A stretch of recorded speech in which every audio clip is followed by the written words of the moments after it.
보제존자어록 서 현릉의 스승 보제존자는 서천의 지공과 절사의 평산에게 법을 이어받아 그의 종풍을 크게 드날렸다. 그러므로 한두 마디의 말이나 짤막한 글귀라도 세상에서 소중히 여겨 어록을 출판하는 것이다. 스승의 도가 세상에 행해지거나 행해지지 않는 것은 우세 사람들에게 달려있다. 그런데 우세 사람들로서는 스승의 도를 알려면 어록을 통하지 않고서는 길이 없기 때문에 제자들로서는 어록 출판에 힘쓰게 되는 것이다. 내가 비자로서 왕명을 받들어 명을 짓고 그 어록을 추천하게 되었으니 이것이 나의 행인가 불행인가는 우세 사람들이 알 것이다. 그 제자, 가구, 각연, 각변 등이 예측을 교정하여 출판하려고 내게 서문을 청함으로 여기에 간단히 쓴다. 창롱 기미 8월 16일 한상군 이색 서 행촌공이 나홍의 기록을 내게 보이면서 말했다. 나홍은 연도에 가서 유학하고 강남으로 들어가 지공과 평산에게 학문하고는 법의와 불자를 받는 등 오랫동안 불법에 힘을 쓴 바 있다. 원제는 더욱 칭찬하고 격려하여 광제선사에 머무르게 하고 금란가사와 불자를 내려 그 법을 드날렸고 평소에도 그의 개성을 사람들에게 보여주었다. 본국으로 와서는 산수 속에 자취를 감추었는데 왕이 그 이름을 듣고 사자를 보내 오기를 청하고 만나보고는 공경하여 신광사에 머무르게 했다. 나는 가서 배우려 하였으나 뜻을 이루지 못하였더니 하루는 그 문인들이 그 어록을 가지고 와서 불곡에게 서문을 구하였다. 그때 나는 말했다. 도가 같지 않으면 서로 의논할 수 없다. 나는 유학하는 사람으로서 불교를 모르는데 어찌 서문을 쓰겠는가. 그러나 옛날 증자고는 글로써 불교를 도우면 반드시 비방이 따른다. 그러나 아는 사이에는 거절할 수 없다 하였다. 지금 스승의 어록을 보니 거기에 부철한 한 줄기 풀이니 푸른 바로 장육신이다. 이로써 부처님 은혜를 갚기에 족하다 하였다. 나도 스승에 대해 말한다. 이미 나기 전에 면목을 보았으면 한결같이 향상에 갈 것이오늘 무엇하러 오늘날 사람들에게 그를 보이는가. 반드시 일단의 화기를 얻어야 한다. 이 말은 말로 표현할 수 없다. 나도 이로써 대답하는데 스승은 어떻게 생각하는가? 스승은 이미 지공과 평산을 스승으로 삼았는데 지공과 평산도 자기 글로써 보였다. 소암우공의 서문에는 다음과 같이 쓰여 있다. 천지가 하나로 순수히 융합하니 안가한 몸이 온종일 한결같다. 가다오다 어디서 그치는가. 36개의 봄 궁전이다. 대개 이치에는 상이 있고 상에는 수가 있는데 36은 바로 천지의 수다. 천지가 인원하고 만물이 화순하는 것은 다 봄바람의 화기에 있으니 하나의 근본으로 만 가지가 다르다는 것도 이 마음이 움직일 수 있고 그치게 할 수 있는 것으로 나홍의 한 글귀의 형용에서 벗어나지 않는 것이다. 부디 지공이나 평산의 전하지 않은 이치를 전해받아 자가의 괴범을 삼아야 할 것이다.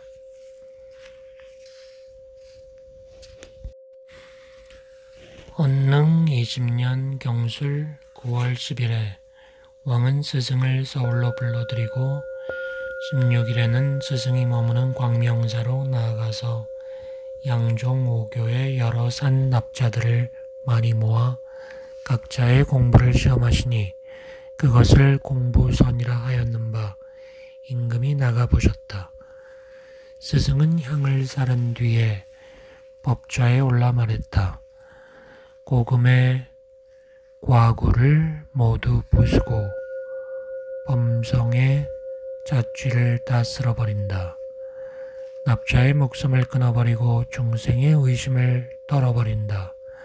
잡고 놓기는 손에 있고 변화신통은 작용이 있으니 3세의 부처님이나 역대 조사님의 그 규범은 같도다. 이 모임에 있는 스님네는 사실 그대로 대답하시오. 그리하여 대답하게 하였는데 모두 모른다고 하였다. 어떤 이는 이체에는 동하나 일에 걸리기도 하고 혹은 너무 격렬하여 실언하기도 하며 한마디하고는 물러가기도 하였으므로 임금은 불쾌한 빛이 있는 것 같았다.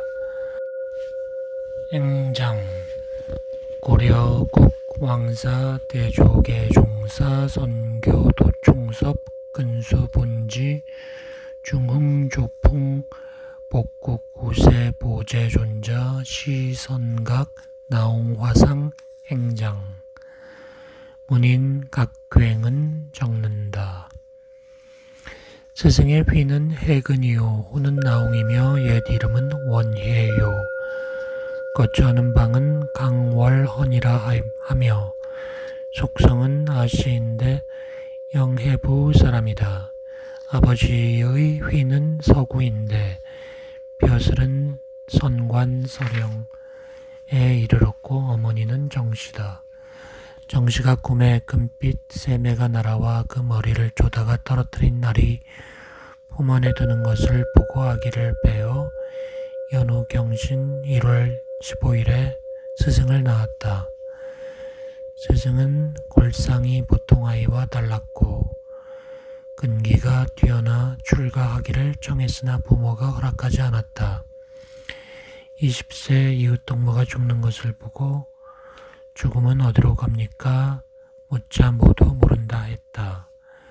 슬픈 생각을 품고 공덕산 묘적 앞에 요연선사에게 가서 머리를 깎았다.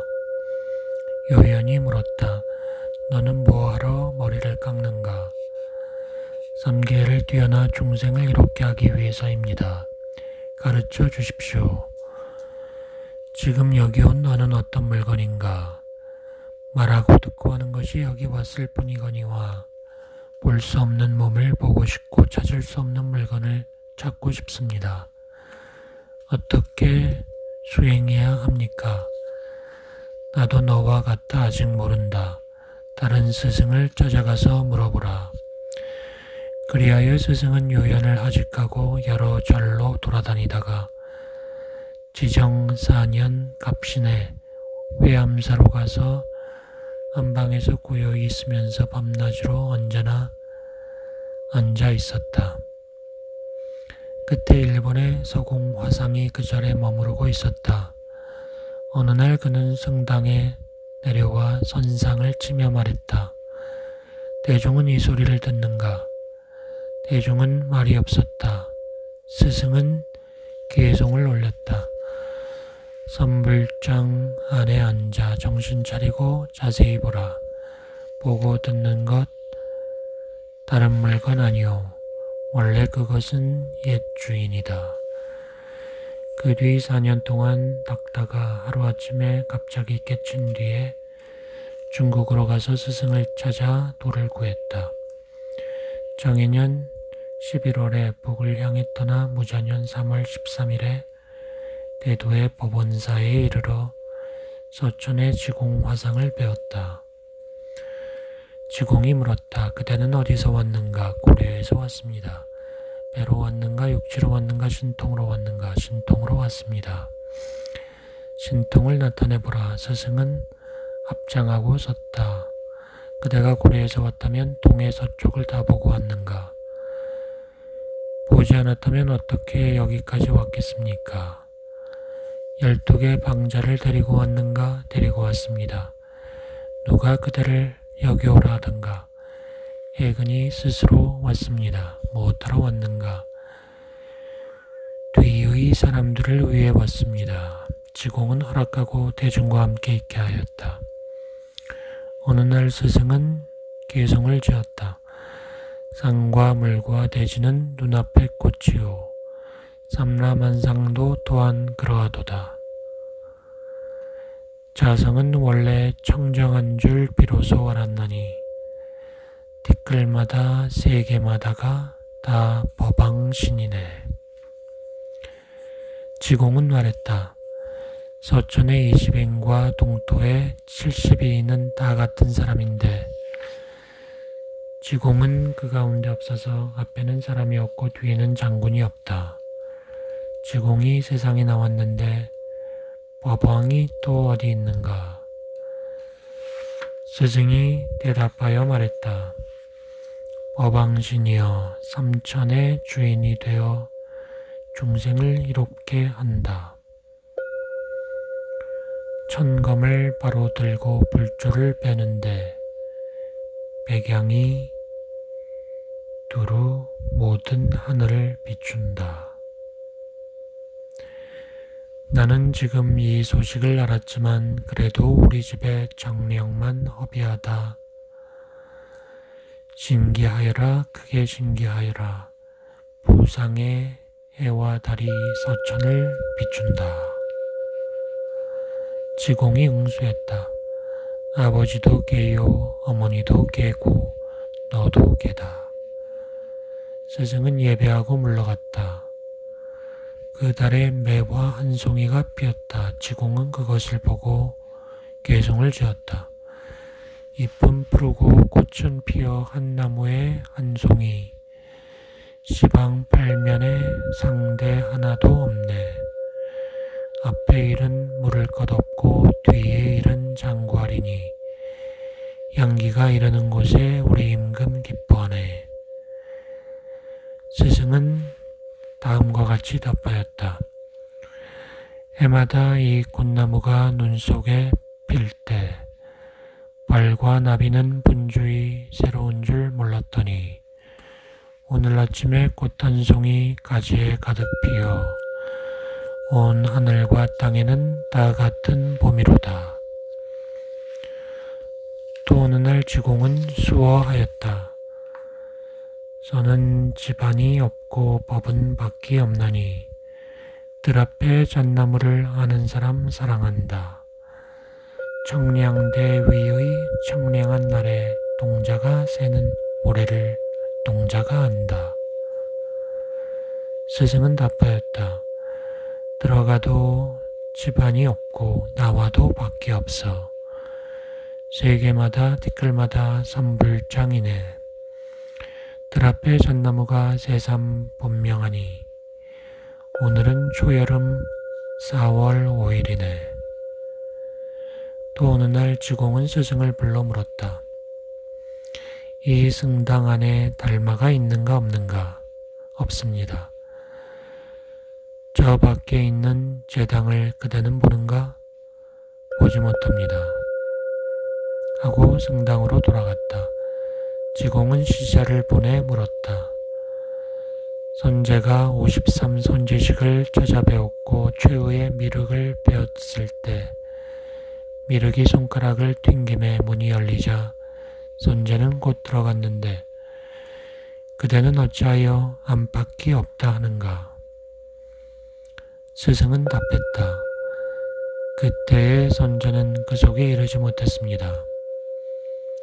시자가 돌아가 지공에게 전했을 때 지공은 말했다. 이 중은 고려의 노비다. 또 어느 날 지공은 말했다.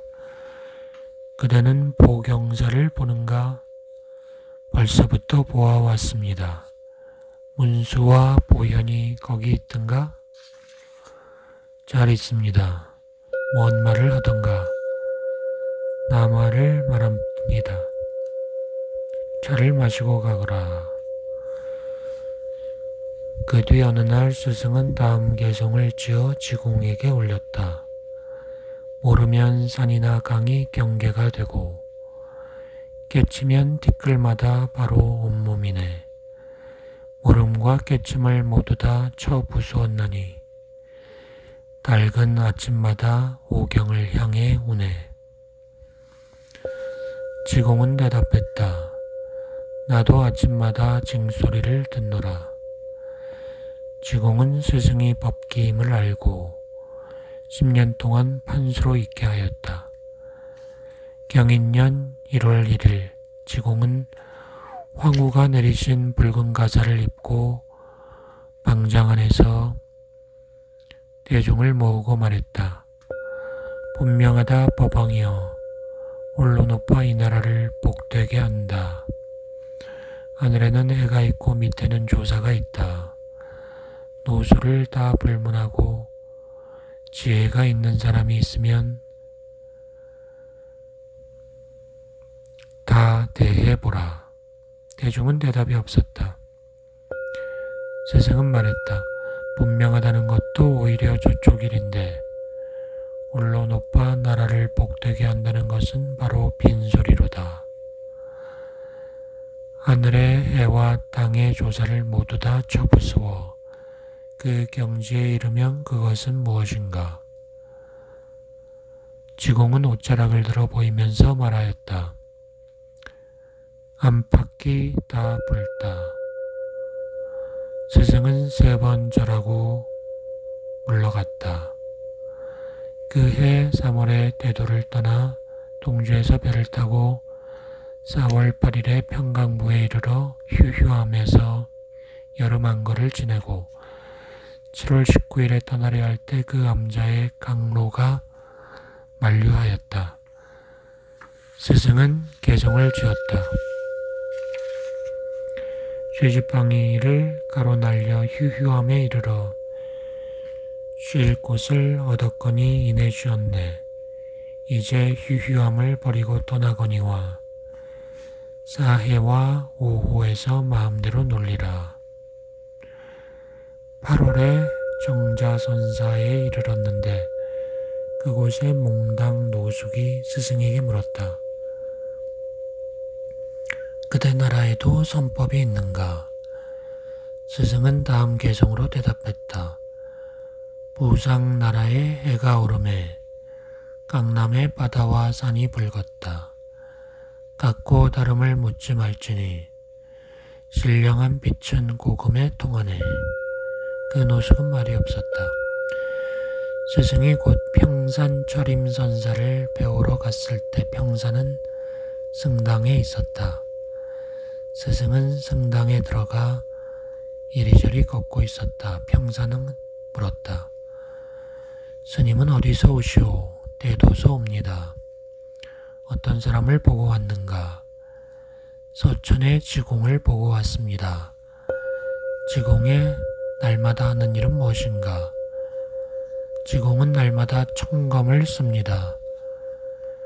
지공의 청검은 그만두고 그대의 일검을 가져오라. 스승은 좌복으로 평산을 쳤다. 이 도적놈이 나를 죽인다. 스승은 붙들어 일으키면서 말했다. 내 칼은 사람을 죽이기도 하지만 살리기도 합니다. 평산은 크게 웃고는 스승의 손을 잡고 방장으로 돌아가 차를 보냈다. 그리하여 몇 달을 묵게 되었다. 평산이 글을 적었다.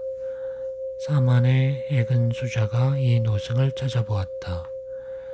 하는 말이나 토하는 기운을 보면 불조와 서로 걸맞다.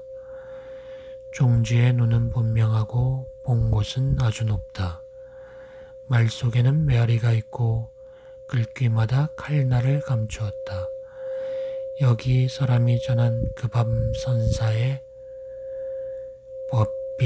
법의 한 발과 불자 하나를 주어 믿음을 표한다. 뒤이어 개송을 지었다. 법의와 불자를 지금 붙여주노니 돌 가운데서 집어낸 티 없는 오길러라. 기울이 항상 깨끗해 보리를 얻었고 선정의 슬기로운 광명을 모두 갖추었네. 이후 스승은 아직 간 뒤에 명주의 보타락가산으로 가서 관음을 친히 배웠고 유광사로 돌아가서는 석가상에 예배하였다. 그 절의 장로 오광은 다음 개송을 지어서 스승을 칭찬했다. 분명히 눈썹 사이에 칼을 들고 때를 따라 죽이고 살리고 모두 자유로워 마치 소양에서 신령스런 나무 보고 즐겨 큰 법을 상류에 붙이는 것 같구나. 스승은 또 설창 화상을 찾아보고 명주에 이르러 무상 화상을 찾아보았다. 또 고목경 화상을 찾아가서는 한참 동안 말없이 앉았는데 고목이 물었다. 수자는 좌선할 때 어떻게 마음을 쓰는가? 쓸 마음이 없습니다. 쓸 마음이 없다면 무엇이 그대를 데리고 갔다 왔다 하는가? 스승은 눈을 치켜뜨고 바라보았다. 그것은 부모가 나기 전에 그 눈인가? 부모가 나기 전에는 어떤 눈으로 보는가? 스승은 한번 호통치고 말했다. 어떤 것을 나기 전이다 하는가? 고목은 곧 스승의 손을 잡고 말했다. 고려가 바다 건너 있다고 누가 말했던가? 스승은 소매를 떨치고 나와버렸다. 임진년 4월 2일에 무주 복룡산에 이르러 처남 원장 화상을 찾았다. 그날은 강호에 천여 사람을 모아 입실할 사람을 시험에 뽑는 날이었다. 스승은 다음 개송을 올렸다. 울리고 울려 우레소리 떨치니 못 귀머거리 모두 귀가 열리네. 어찌 영산의 법회뿐이었겠는가. 구담은 가지도 오지도 않거니. 그리고 상례를 따라 들어갔다. 처남은 물었다. 스님은 어디서 오는가? 정자선사에서 옵니다. 부모가 나기 전에는 어디서 왔는가? 오늘은 4월 2일입니다. 처남이 말했다. 눈이 밝은 사람은 속이기 어렵구나. 그리고 입시를 허가하여 이내 거기에 머물게 되어 여름을 지내고 안거가 끝나자 하직을 구했다. 처남은 글을 적어주어 전송하였다. 석가 늙은이가 일대 장교를 말했지만 그것은 모두 쓸데없고 부질없다. 최후의 가섭이 미소했을 때 100만 인천이 모두 어쩔 줄을 몰랐고 달마가 벽을 향해 앉았을 때 이조는 눈 속에 서 있었다.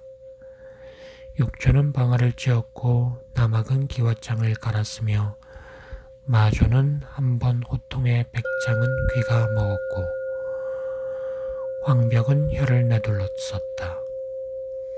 그러나 일찍 장로 수자를 만들지 못하였다. 진실로 이것은 이름을 지을 수 없고 형상을 그릴 수 없으며 칭찬할 수도 없고 비방할 수도 없는 것이다. 다만 허공처럼 텅 비어 부처나 조사도 볼 수 없고 범부나 성인도 볼 수 없으며 태어남과 죽음도 볼 수 없고 그대나 나도 볼 수 없다. 그 분재에 이르게 되면 마침내 분재의 분량도 없고 또 허공의 모양도 없으며 갖가지 이름도 없는 것이다. 그러므로 형상도 이름도 떠났음에 사람이 줄 수 없나니 쥐모를 다 썼으면 빨리 가라라고 한 것이다. 그러나 쥐모는 쓰고 싶으면 곧 쓸 수 있는데 다시 갈아서 무엇하겠는가. 만일 그대가 그것을 쓸 수 있으면 노승의 목숨이 그대의 손에 있을 것이오. 그대가 그것을 쓸 수 없으면 그대 목숨이 내 손 안에 있을 것이다. 하고 한번 호통을 쳤다. 스승은 처남을 하직하고 떠나 송강에 이르러 요당 화상과 바감 화상을 찾아보았으나 그들은 감히 화상을 얽매지 못하였다. 그해 5월에 대도의 법원사로 돌아와 다시 지공을 배웠다. 지공은 스승을 방장실로 맞아들여 차를 권하고 드디어 법의 한 벌과 불자 하나와 법으로 쓴 편지 한 통을 주었으니 백양에서 차 마시고 정안의 열매는 해마다 어둡지 않은 한결같은 약이네. 동서를 바라보면 남북도 그렇거니 종지 밝힌 법왕에게 청검을 준다. 스승은 답하였다. 스승님 차를 받들어 마시고 일어나 3번 예배하나니 다만 이 참다운 소식은 예나 이제나 변함이 없다. 거기서 한 달을 머물다 하직하고 여러 해 동안 연대의 산촌을 돌아다녔다. 그 도행이 황제에게 들려 을미년 가을에 성지를 받고 대도의 광제선사에 머물다가 병신년 10월 15일에 개당법회를 열었다. 황제는 먼저 원사 천모가를 보내어 금랑가사와 피백을 내리시고 황태자도 금랑가사와 상하 불자를 내렸다. 이날에는 많은 장관과 속관 사서와 여러 산의 장로들과 강호의 승려들이 모였다. 스승은 가사를 받아들고 중사에게 물었다. 산하대제와 추목 총림이 다 하나 법왕의 몸인데 이 가사를 어디다 입혀야 하겠는가? 중사는 모르겠다고 했다. 스승은 자기 왼쪽 어깨를 가리키며 여기다 입혀야 하오 하고 다시 대중에게 물었다. 다면이 비고 고요하여 본래 한 물건도 없는데 찬란한 이것은 어디서 나왔는가? 대중은 대답이 없었다. 스승은 말했다. 구중궁궐의 금구에서 나왔다. 아고는 가사를 입고 상축한 뒤에 다시 향을 사르고 말했다. 이 하나의 향은 서천의 108조인 지공대화상과 평산화상에게 받들어 올려 법유의 은혜를 갚는 것이오.